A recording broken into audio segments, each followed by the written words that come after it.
Assalamualaikum warahmatullahi wabarakatuh. Nama saya Eli Putriani, saya mahasiswi semester 3 dari Institut Pendidikan Tapanuli Selatan. Dan saya dari Prodi Pendidikan Sejarah.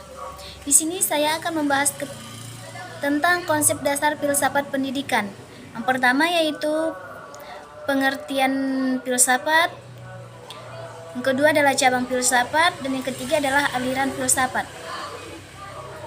Pertama, filsafat merupakan pengetahuan dan penyelidikan dengan akal budi mengenai sebab-sebab, asas-asas, hukum, dan sebagainya. Filsafat itu dibagi menjadi beberapa cabang. Di antaranya, yang pertama yaitu epistemologi ataupun filsafat pengetahuan, di mana pada cabang filsafat yang pertama ini membahas tentang asas-asas atau hukum-hukum dalam ilmu pengetahuan. Yang kedua adalah etika ataupun filsafat moral. Berarti membahas tentang asas-asas, sebab-sebab suatu moral. Yang ketiga adalah metafisika.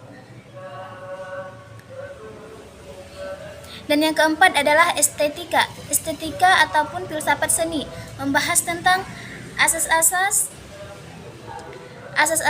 kesenian di suatu wilayah ataupun sebab-sebab hukum suatu seni di suatu wilayah. Selanjutnya ada cabang filsafat politik.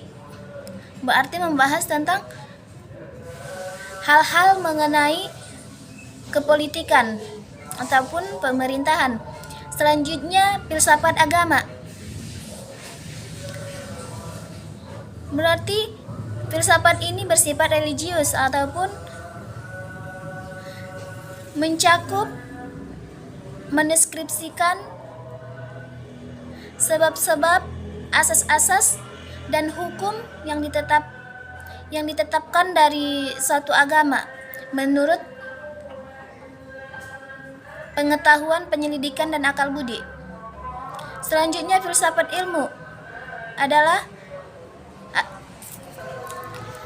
filsafat ilmu membahas tentang segala sesuatu, hal-hal atau asas-asas, sebab akibat dari suatu ilmu. Dari ilmu-ilmu yang kita pelajari tentu memiliki filsafat ataupun filosofinya pasti ada. Selanjutnya adalah filsafat hukum. Suatu hukum ditentukan atas adanya filsafat ataupun filosofi dari hukum tersebut. Baik. Yang ketiga adalah aliran filsafat. Filsafat memiliki beberapa aliran. Ada 4 aliran. Yang pertama yaitu idealisme, yaitu aliran yang meyakini bahwa kenyataan atau realitas terdiri dari jiwa dan ide-ide. Selanjutnya adalah rasionalisme, aliran yang mengutamakan akal sebagai satu-satunya sumber pengetahuan yang dapat dipercaya.